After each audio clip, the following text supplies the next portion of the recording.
Radio Publique Africaine.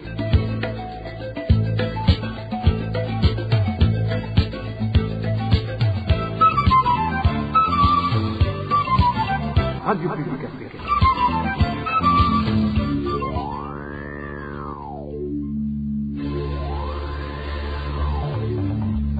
C'est le moment de suivre le journal parlé en français. À la présentation, Daniel Claire et la Trouve. Nous sommes samedi 22 novembre 2025. Bonjour et bienvenue, amis fidèles de la RPA, à ce journal dont voici les principaux titres. Plus de 30 000 personnes ont été victimes des catastrophes naturelles dans une période de 2 mois. Cela transparaît dans un rapport publié par l'Organisation mondiale des migrations OIM en sigle. L'attitude des corps de sécurité en matière de tenue vestimentaire reflète l'image du pays. C'est l'analyse d'un ancien officier de la police burundaise qui interpelle les responsables habilités de s'activer en fournissant le matériel nécessaire à la police. Le gouvernement de la province de Burunga déclare que le commerce clandestin n'est pas un secret pour personne dans la dite province, surtout sur les frontières avec les pays voisins. Cette autorité affirme cependant qu'il y a plusieurs marchandises saisies et qui seront prochainement vendues. Bien le bonsoir mesdames et messieurs, dans quelques instants le développement de ces principaux titres. Débutons ce journal par la page société. Des élèves de l'école primaire de Mutindo dans la commune de Nyanza ont été frappés par la foudre dans l'après-midi du 21 novembre 2025 dans la province de Burunga. Un élève y a perdu la vie, tandis que 3 autres et un enseignant sont actuellement soignés à l'hôpital de Lusenyi. Cette même semaine, d'autres enfants ont également été frappés par la foudre à l'école primaire de Kilama dans la commune de Makamba, mais aucun décès n'a été signalé. Par ailleurs, 2 personnes ont trouvé la mort et 22 autres ont été gravement blessées dans un accident de la route survenu dans la nuit du 21 novembre au village de Mukungu, dans la commune de Nyanza, province de Burunga. Les autorités locales de sécurité expliquent que cet accident pourrait être lié à l'état dégradé de la route combiné à des excès de vitesse de certains conducteurs. Dans un délai de 2 mois seulement, plus de 30 000 personnes sont affectées par des catastrophes dont les pluies torrentielles, les vents violents et la grêle qui ont frappé le Burundi. Ceci ressort du rapport publié par l'Organisation internationale pour les migrations OIM. Les provinces de Butanyerera et de Bujumbura sont les plus touchées par ces catastrophes. Le point avec Nadège Ilakodze.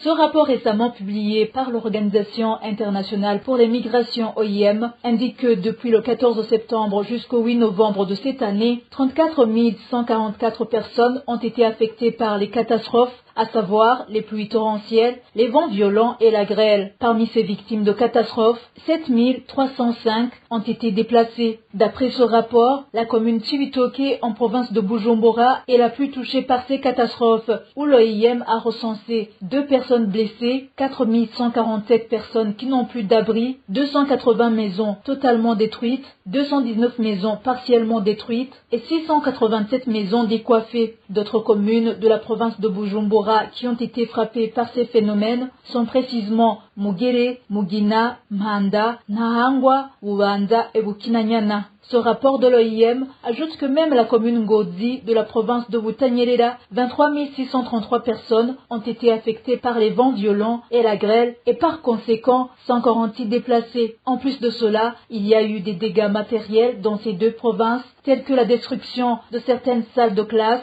certaines églises et les champs de culture. L'organisation OIM termine ce rapport en montrant que toutes ces personnes affectées par ces catastrophes ont besoin d'urgence, d'abri, de vivres, ainsi que d'autres matériels nécessaires pour leur survie. Merci à toi Nadège Ilakodze. Les habitants de la commune de Rumonge dans la province de Burunga dénoncent les agissements de la police qu'ils accusent de les harceler et de les maltraiter. Dans la nuit d'hier, un commerçant de la zone Kigwema a été violemment battu par un policier jusqu'à ce qu'il soit laissé pour mort. Les habitants demandent que ces actes cessent immédiatement. Emmanuel Lechimier nous en dit plus sur ces cas de harcèlement commis par la police. C'était vendredi dernier lorsqu'un policier nommé Wanyanza, basé à la position de police de Kigwena, s'est rendu dans un petit marché situé dans la localité de Kisiwani, sur la colline Kanenge, zone Kigwena, commune de Rumonge. Selon les informations recueillies, ce policier aurait sérieusement tabassé à l'aide d'un bateau un commerçant Dino de Vincent, comme l'indique un habitat de la zone Kigwena. Un policier surnommé Wanyanza, basé à la position de police de Kigwena, aurait tenté de tuer à coups de bâton le commerçant Vincent, qui a perdu connaissance alors qu'il n'avait commis aucun acte répréhensible. À l'heure actuelle, le commerçant Vincent reçoit des soins médicaux. Les habitants de la commune de Rumonge dénoncent ces comportements de certains policiers qui les persécutent et maltraitent. Il a peur qu'il y a à peine une semaine, un homme a été battu à mort en plein air par des policiers dans la ville de Rumonge. Vous savez qu'ici à Rumonge, des policiers ont tué un homme en plein air un matin, il y a environ une semaine. Nous nous insurgeons contre ces comportements.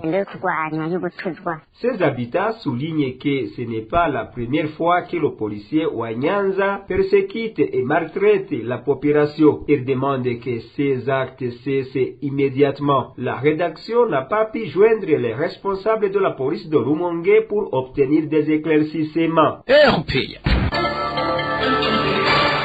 Bonne gouvernance à présent.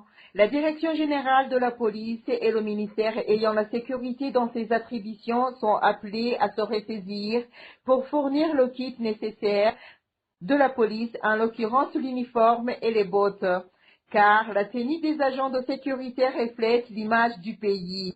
Ce cri est lancé par un ancien officier de la police burundaise actuellement en retraite, consécutivement aux plaintes des policiers du Burundi qui viennent de passer plus de 2 ans sans être approvisionnés en uniforme et chaussures de service.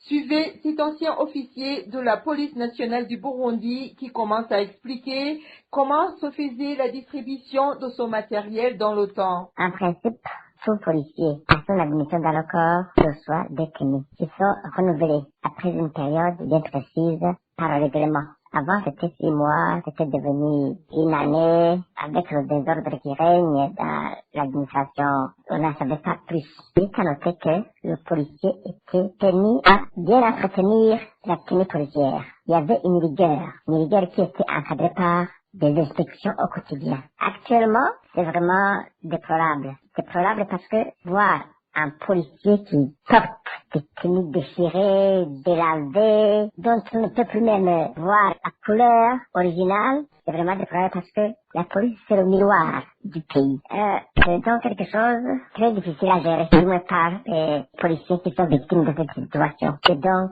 une situation vraiment à regretter. Bon, le responsable de tout ça, c'est le ministère. Plus précisément, la direction générale chargée de la gestion et de l'administration. Parce que c'est cette direction qui gère le budget. Bien sûr, le ministère doit faire tout. C'est donc vraiment une situation qu'il faut vite corriger. Les prix des denrées alimentaires de première nécessité ont augmenté de 1000 à 2000 francs dans la commune de Muyinga, province de Buhumuza, au cours des 3 derniers mois. Les habitants de cette commune demandent au gouvernement de fixer de nouveaux prix afin d'éviter que la faim ne s'aggrave dans leur ménage. Le point avec notre confrère Elvis Miomungere. Les habitants de la commune Muyinga déplorent la hausse continue des prix des denrées alimentaires au cours des 3 derniers mois. Ils donnent l'exemple de la farine de maïs qui se vend aujourd'hui à 2000 francs au kilo, alors qu'il se vendait auparavant à 1300 francs. Concernant le riz, ces habitants indiquent qu'il est devenu un aliment réservé aux personnes aisées, car le riz le moins cher se vend actuellement entre 5200 et 5500 francs le kilo, alors qu'il coûtait auparavant 4200 francs. Quant au riz dit tanzanien, il se vend aujourd'hui à 8000 francs contre 5500 francs auparavant.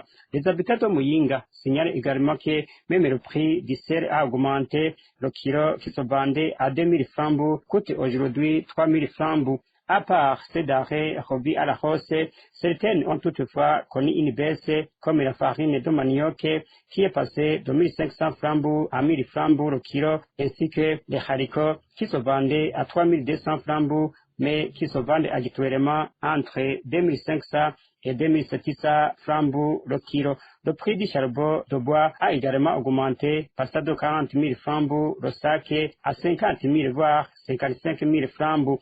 Les habitants de la commune de Muyinga, dans la province de Buhumuza, demandent au gouvernement de prendre des mesures pour faire baisser ces prix, car ils craignent une situation de famine dans les ménages. La rédaction de la RPA n'a pas encore pu joindre l'administrateur de la commune de Muyinga, Amédée Misago, afin de recueillir sa réaction à ce sujet.